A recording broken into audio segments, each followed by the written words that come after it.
This is Real News Media TV, coverage you can trust. Please like, share, subscribe, and hit the notification bell. Select all for daily news updates. Good morning, my Real News Media TV family. Thank you so much for tuning in, and I'm wishing for everyone a wonderful and a productive day. And in the news this morning for January 7, 2023, Council says SOEs watered down following daylight murders in Clarendon.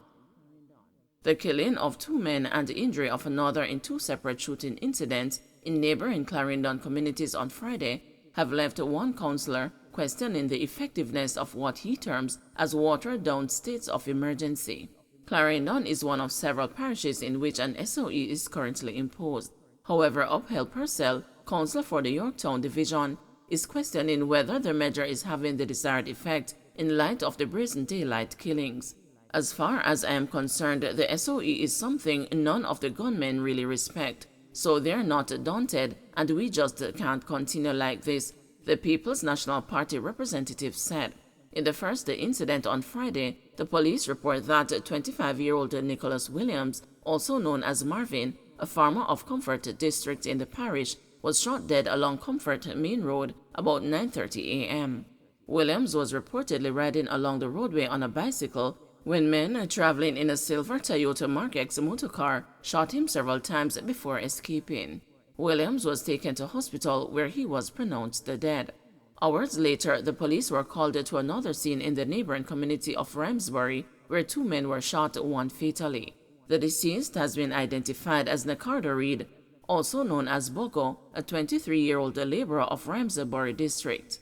Police reports are that about 2:15 p.m., Reed and another man were in a pasture tending to a herd of cattle when they were attacked by 3 men armed with handguns. The gunmen reportedly chased the men and opened gunfire, hitting both of them. Reed died on the spot, the police said.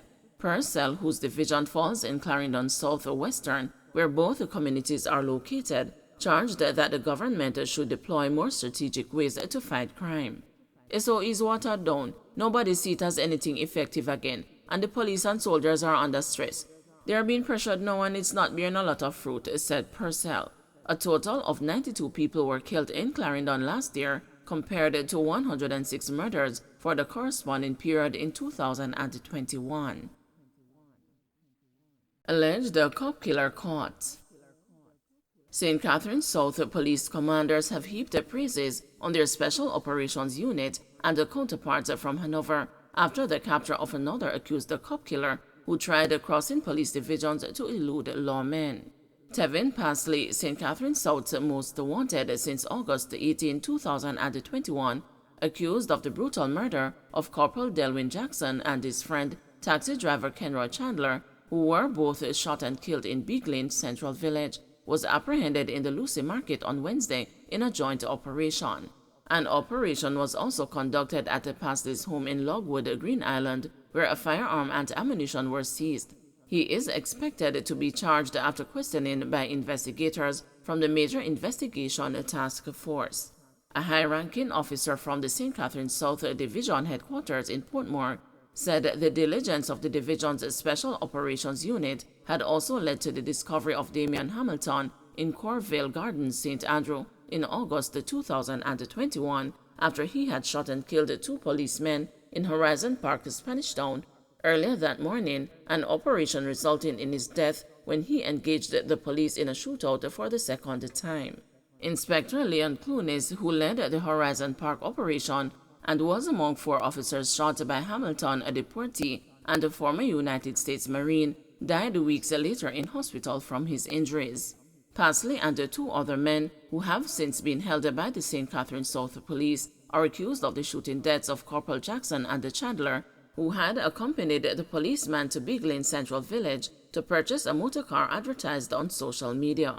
Within a year, the St. Catharines South CIB charged 2 of the alleged participants in the murder, but Pasley, said to be the alleged mastermind and the triggerman, remained at large for the murders in which Corporal Jackson's service pistol and the cash to purchase the vehicle were among items stolen. The news understands that Pasley was first tracked to St. Thomas, where it was said he was in hiding after the double murder in Central Village, St. Catherine, almost 16 months ago. The accused fled the Big Lane community and was tracked to St. Thomas, where multiple operations were conducted by the St. Catherine South Special Operations Unit, working in tandem with fellow officers from that parish, but to no avail, as he again fled, the officer said.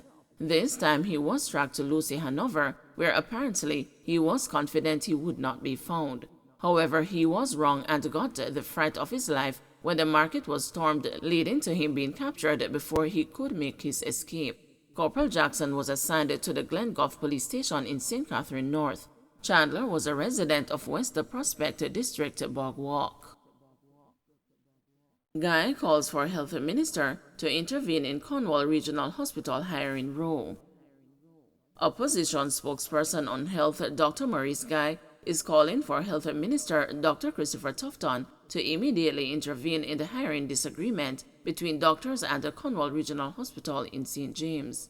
Dr. Guy says the dispute stems from a career advertisement more than 1 month ago in a local newspaper by the Western Regional Health Authority seeking the services of qualified individuals to fill 10 MO1 positions to meet the hospital's needs. However, the management of Cornwall Regional has flatly rejected the applications, stating there are no vacancies at the institution to accommodate the doctors. Dr. Guy said the situation highlights a disconnect between Cornwall Regional Hospital and the Regional Health Authority, which supervises the facility. But he lamented that while the impasse continues, the 10 qualified doctors remain without employment and should be engaged. Dr. Guy noted that these are the same doctors for whom contracts were not renewed, which sparked an ongoing dispute with the health authorities. The opposition spokesperson said Cornwall Regional Hospital and the public hospital network should not be placed in a position of weakness due to the lack of adequate personnel and equipment to carry out their functions.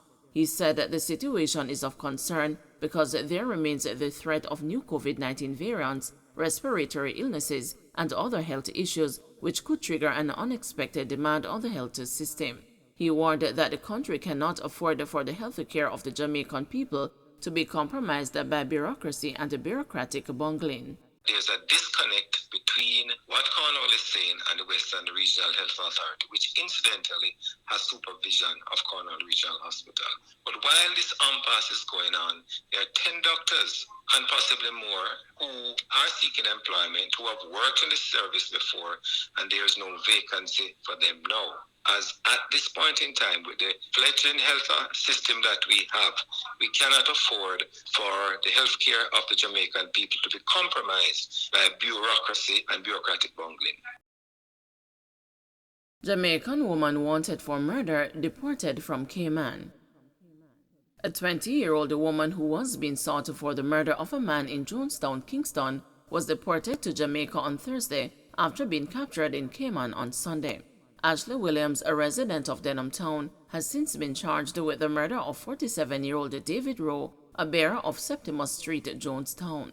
A second suspect, 22-year-old Giovanni Thompson, has also been charged in the case. The police say on November 30 last year, Mr. Rowe was at his house on Septimus Street when he was accosted by Mr. Thompson and his girlfriend, Miss Williams.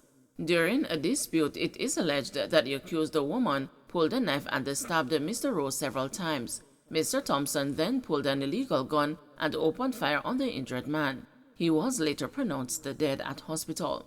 The accused man was captured last month during a police operation in Manchester. Ralston Smith appointed Managing Director of Transport Authority. The news has been informed that the board of the Transport Authority has selected Ralston Smith as the new Managing Director of the entity. He was selected Friday afternoon during a meeting of the board. Mr. Smith, a regional manager at the entity, will replace Dr. Willard Hilton, whose contract expired last year. Transport Minister Audley Shaw and the board of the Transport Authority has been locked in a dispute over who should be appointed to the post of Managing Director. It's reported that the board had resisted Mr. Shaw's attempts to have his preferred candidate appointed to the job. Mr. Shaw had reportedly requested that the entity's General Manager of Operations, Ronald Anderson, be appointed to the Managing Director post from a short list of 8 prospects. But speaking with the news on Friday, Permanent Secretary in the Ministry of Transport, Dr. Alwyn Hills, admitted that the board and the Minister Shaw were not in agreement over the pick. He said a letter sent by the board chairman of the Transport Authority to the minister made him aware of this disagreement. By way of a letter that was sent by the chairman to the minister, I recognize that somebody was recommended by the minister, which on the recruitment exercise did not perform up to the standard required based on the assessment of the panelists. And the chairman advised the minister that beginning today, he is putting a new energy director in place. So I wrote a letter to the chairman, just advising him of the process. And of that I would like, as the accounting officer and the permanent secretary, to just review the process. So the relationship between the board and the ministry has not been as good as it should be, and